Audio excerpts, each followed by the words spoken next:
नमस्कार बंधुरा आमार चैनेले सबाइके स्वागत। आशा करी तोमरा सबाई खूब भालो आछो। प्रतिदिनेर मतो आजकेও अनेक सकाल सकाल उठे घरेर काजकर्म शुरू करे दिएछि। तो काजकर्म अनेक आगेई शुरू करे दिएछि। तो आमादेर बाइरे थेके जे उठोने झाड़ देवा মানে ধোয়ানো ওই দিকের কাজগুলো সেরে বাসি নাইটিটা চেঞ্জ করে এখন দেখো এই ঘরটা গুছানোর জন্য চলে এসেছি। আর এই ঘরে কি বলো তো, সোনু একটু বেলা অবধি ঘুমায়, মানে ওর 7:30টার সময় টিউশন থাকে আর উঠতে উঠতে ও 7:10-15 হয়ে যায়। ও উঠে এখন মানে খেয়ে দিয়ে টিউশন গেছে।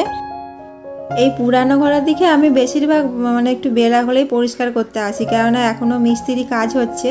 তো মিস্ত্রিরা আসলে ওদের চা করে দেওয়া, মানে ওনাদের কাজ বুঝিয়ে দেওয়া, আর আমি চা খেয়ে তারপরে এই ঘরের দিকে আসি। আর সোনুকেও মানে টিউশন পাঠিয়ে দিই। এখন ধীরে সুস্থে এই ঘরটা আমি পরিষ্কার করতে পারবো। আর এই ঘরের বেডশিটটা আমি কালকেই চেঞ্জ করেছি, আজকে আর চেঞ্জ করব না, শুধু একটু খাটটা পরিষ্কার করে দিলাম। কালকে কি বলে তো, খাটটা মোছা হয়েছিল না, তাড়াহুড়ো করে আমি বেডশিটটা চেঞ্জ করে দিয়েছিলাম। আর আমাদের এখানে 3 দিন ধরে মানে প্রচুর পরিমাণে ঝড় বৃষ্টি হচ্ছে। মানে দিনের বেলার দিকে মানে ওয়েদারটা ভালো থাকছে, আর বিকেলবেলা ওই 5টা 5:30 নাগাদ এত ঝড় বৃষ্টি হচ্ছে, মানে টানা 11টা পর্যন্ত। রোজই সন্ধ্যের দিকে ঝড় বৃষ্টি হওয়ার কারণে এই কাঁচগুলো পুরো কাদা কাদা হয়ে গেছে। তো সেইগুলো এখন পরিষ্কার করছি। আর এইভাবে আজকের দিনটা তোমাদেরকে সাথে নিয়ে আমি শুরু করলাম। আর সেই সঙ্গে যে বিষয়টা তোমাদেরকে বলবো সেটা হলো আমাদের মতো হাউসওয়াইফদের জন্য খুবই দরকার। সেটা হচ্ছে আমরা সবসময় বলি হাউসওয়াইফদের সবসময় পজিটিভ থাকতে হবে, সবসময় পজিটিভ থাকার চেষ্টা করতে হবে। কিন্তু কিভাবে সেটা থাকবো, নানা রকম সমস্যা, আর সেই সমস্যা কাটিয়ে কিভাবে পজিটিভ থাকা যায় সেই নিয়ে আজকে আলোচনা করব। আর কালকে দেখো এই 3টে বেডশিট রাত্রেবেলায় পরিষ্কার করে দিয়েছিলাম। তো এইখানটা হাওয়াতে মেলে দিয়েছিলাম, এখন দেখতে পাচ্ছি শুকিয়ে গেছে। এখান দিয়ে আমাদের প্রচুর হাওয়া আসে। এখন এগুলো গুছিয়ে নেব। পজিটিভ থাকার জন্য আগে নিজেদের শরীরটাকে ভালো রাখতে হবে। নিজেদের শরীরে যদি এনার্জি থাকে আর আমাদের শরীর যদি সুস্থ থাকে তবেই না মন ভালো থাকবে। কিন্তু শরীর যদি অসুস্থ হয়ে পড়ে তখন কিন্তু দেখবেন মনটাও নানা রকম নেগেটিভ চিন্তাভাবনা করতে শুরু করে দেয়। শরীরকে ভালো রাখতে প্রথমেই যেটা আমাদের দরকার সেটা হলো আমাদের মতো হাউসওয়াইফদের একটু এক্সারসাইজ করা। আমরা ঘরের কাজ তো করতে পারি, সেটাতে কোনো অসুবিধা হয় না, কিন্তু একটু এক্সারসাইজ করতে গেলেই আমাদের আর সময় হয়ে ওঠে না। আমাদেরই প্রত্যেকেরই একটু এক্সারসাইজ করা দরকার। তার সাথে হেলদি খাবার, যেমন ঘরের খাবার, বাইরের খাবারটা মানে কম খাওয়াই ভালো, মানে যতটা কম খাওয়া যায়। আর ভালো ফিল করার জন্য সবসময় হাসি খুশি থাকতে হবে, সেটা একদমই মন থেকে। মানে সেটা নয় যে লোক দেখানো হাসি, ঠোঁটের কোণে হাসি রয়েছে, ওটা না, মন থেকে কিভাবে নিজেকে ভালো রাখা যায়। তো সেই জন্য সবসময় চেষ্টা করতে হবে হাসি খুশি থাকার, তাহলেই দেখবে অটোমেটিক তোমাদের মধ্যে পজিটিভ এনার্জি আসছে। আমাদের শরীর ও মনকে ভালো রাখার দায়িত্ব আমাদের নিজেকেই নিতে হবে। আর আমার সেকেন্ড পয়েন্টটা হলো ঘুম। আমাদের হাউসওয়াইফদের কিন্তু পর্যাপ্ত পরিমাণের ঘুমের দরকার। সারাদিন নানা রকম কাজকর্ম থাকে, ক্লান্তি থাকে, শরীরে ক্লান্তি কাটানোর জন্য যথেষ্ট পরিমাণে দিনে অন্তত 6 থেকে 7 ঘন্টা ঘুমানো দরকার। আর আমার একটা অভ্যাস আছে কি, দুপুরবেলা ভাত খেয়ে 30 মিনিট কি 1 ঘন্টা মানে ঘুমিয়ে নিই, কিন্তু রাতে আমার ফুল ঘুম লাগে। সারা রাত যদি ঠিক মতো না ঘুম হয় পরের দিন কিন্তু কেমন যেন একটা মনমরা ভাব, বা সব কিছুতেই ঢিলেমি, অলসতা, কোনো কিছুতেই যেন এনার্জি আসে না, এমনটা মানে আমার ফিল হয়। তো আমার মনে হয় সবারই ক্ষেত্রে তাই, কারণ ঘুমটা আমাদের জীবনে বড় ওষুধ। আর ঘুম না হলে নানা রকম অসুখ শরীরে বাসা বাঁধে। তো ওই জন্যই ঘুমটা খুব দরকার, পর্যাপ্ত পরিমাণে। ঘুমের জন্য সময় মতো ঘুমিয়ে যাও, আর সকাল সকাল ঘুম থেকে উঠে কাজকর্ম শুরু করে দাও। আর যেটা বলবো, নেগেটিভ ভাবনা, নেগেটিভ লোকজনের থেকে দূরে থাকা, আর সেই সঙ্গে নেগেটিভ টিভি সিরিয়াল থেকেও দূরে থাকা। আর টিভি সিরিয়াল তো নেগেটিভের সবথেকে বড় সোর্স বলতে পারো। টিভিতে যে সিরিয়ালগুলো হয় যেগুলো ভালো সেগুলো দেখো। মানে আমার তো মনে হয় যে বাংলা সিরিয়াল মানে নেগেটিভ ছাড়া আর কিছু আছে। তো সব সময় ভালো কিছু দেখার চেষ্টা করবে, যেখান থেকে তোমার মনে ভালো কিছু ফিল করতে পারবে। আর আমাদের দেখো নতুন ঘর এখনও পুরোটা রেডি হয়নি, তো একদিকটা আমাদের থাকার জন্য রেডি করে দিয়েছে। তো পুরো বাড়িটা প্লাস্টার করতে 3-4 মাস সময় লাগবে। তো 3-4 মাসের থাকার জন্য কোনো রকম করে দিয়েছে যাতে আমরা থাকতে পারি, অসুবিধা না হয়।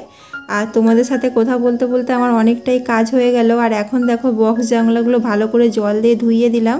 তো কেননা ওই বিকেলের দিকে যে ঝড়টা হয় না, উড়ে উড়ে যত ধুলো ময়লা পড়েছে, তো সেগুলো একটু জল দিয়ে ভালো করে ধুইয়ে দিয়ে এখন ঘরটা ভালো করে মুছে নিলাম।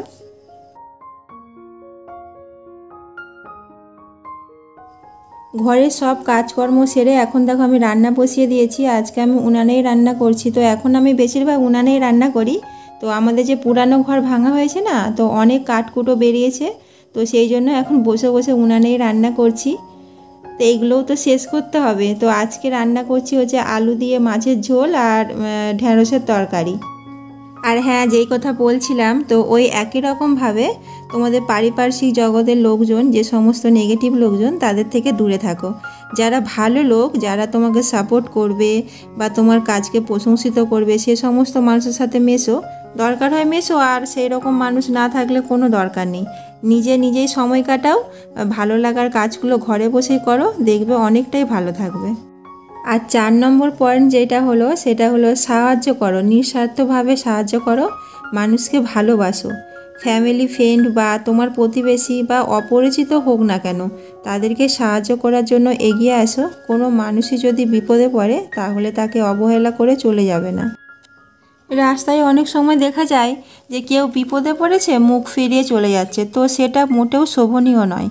নিজে একটু কেয়ারিং নেচার, একটু হেল্পিং নেচার থাকাটা মানে অন্যকে যতটা হেল্প করবে, তোমার নিজের মেন্টালিটিকে তার থেকে অনেক বেশি হেল্প করবে, নিজে আনন্দ পাবে। কারণ সাহায্য করার মধ্যে যে আনন্দ, সেই আনন্দ আমার মনে হয় আর কোথাও কোনো কিছুতেই পাওয়া যায় না। সেই জন্য সবসময় মানুষকে সাহায্য করার জন্য এগিয়ে আসো। আর 5 নম্বর পয়েন্ট যেটা বলবো, সেটা হলো কথা বলার ধরন। তোমার আচরণও কিছু মানুষের ওপর প্রভাব ফেলে। যদি কারো সাথে রুডলি ব্যবহার করো, খিটখিট করে কথা বলো, তাহলে তার প্রভাবটা কিন্তু তোমার নিজের মধ্যেই ফিল করতে পারবে, তুমি কিছু ভালো ফিল করতে পারবে না। আর যদি তুমি মানুষের সাথে মিষ্টি হেসে কিছু সময় দাঁড়িয়ে ভালোভাবে নরম সুরে কথা বলো, দেখবে নিজের মধ্যে যে অনুভূতিটা ফিল করতে পারবে, সেটা একটা পজিটিভ এনার্জি তোমার মধ্যে এনে দেবে। তারপর ধরো সবাই একসঙ্গে জমায়েত হয়েছ, সেখানে অনেক নিন্দা না করে সেই মানুষের ভালো দিকটা নিয়ে চর্চা করো। আমরা সব সময় বলি না যে পরচর্চা পরনিন্দা, মানে একসঙ্গে কিছু মানুষ জড়ো হলেই সে সব সময় নিন্দা চর্চা হবে তা না, তার সম্বন্ধে চর্চা করাটা মানে ভালো কিছু নিয়ে চর্চা করা যায়। সবার মধ্যে ভালো ও খারাপ দুটোই রয়েছে। তো কোনো মানুষের সম্পর্কে আলোচনা করবে, তো তখন ভালো দিকটা নিয়ে আলোচনা করো। 6 নম্বর পয়েন্টটা হলো নতুন নতুন আইডিয়া নিয়ে আসো। কী ধরনের আইডিয়া? তো আমার তো মনে হয় অপরিচিত মানুষের সাথে মেশা একদিক থেকে ভালোই, মানে কিছু কিছু ক্ষেত্রে রিস্ক হয়ে যায়। তো মানুষ বলে অপরিচিত মানুষের সাথে মেশা উচিত না, কিন্তু আমরা যথেষ্ট ম্যাচুরেট, তো ভালো মন্দের জ্ঞান আমাদের আছে। তো কিন্তু যত অপরিচিত মানুষের সাথে মেশা যায়, সেই মানুষের মধ্যে যে কিছু না কিছু ভালো তো কিছু আছেই, সেটা আমরা নিজেরা মানে শিখতে পারি আর কি। তো আমার তো মনে হয় লোকের সাথে কথা বলো, অন্যের থেকে অভিজ্ঞতা সঞ্চয় করো, তো নিজের সীমার বাইরে বেরিয়ে আসো বা নিজের কাজের মধ্যে নতুনত্ব নিয়ে আসো। যদি রান্না করো, রান্নার মধ্যে এক্সপেরিমেন্ট করো, নতুনভাবে কিছু করার চেষ্টা করো। মানে একই রকম তরকারি না করে একটু অন্য রকমভাবে করার চেষ্টা করো। কোনো ব্যাপার না, কোনো নিয়ম নেই যে রান্না যেইভাবেই করে আসছো সেইভাবেই করতে হবে। আমি তো চাই সব সময় মানে এক্সপেরিমেন্ট করতে। আর তোমরা দেখতেই পেলে উনানে আমি রান্না বান্না করে উনানে নাতা দিয়ে বাসন টাসন সব ধোয়া হয়ে গেল। আর এবার আমি স্নানও করে নিয়েছি। এখন 12টা না 12:30 বেজে গেছে। তো এইখানেই এখন জামা কাপড়গুলো মেলে দেবো। আর ছাদে তো আমাদের কাজ হচ্ছে এখনও, তো ছাদে কিছু জামা কাপড় মেলা যায় না, তো এখানে মেললেও মানে শুকিয়ে যায়। আর সবার লাস্টে যে কথাটা বলবো সেটা খুবই ইম্পর্টেন্ট, সকলেই টেনশনের ব্যাপার থাকে, সেটা হলো টাকা। মানে টাকা অতিরিক্ত খরচ হয়ে যাওয়া, সেভিং ঠিকঠাক না থাকা, এই জিনিসটার জন্য আমাদেরকেই মানে সেভ করার উপায়টা বের করতে হবে। অতিরিক্ত খরচ করা যাবে না, মানে যতটা দরকার ততটাই কেনো। কখনোই কারো দেখে মানে যে জিনিসটা কোনোদিনও দরকারই লাগবে না, শুধু লোকের দেখে আলমারিতে তুলে রাখা, সেগুলো একদমই করা যাবে না।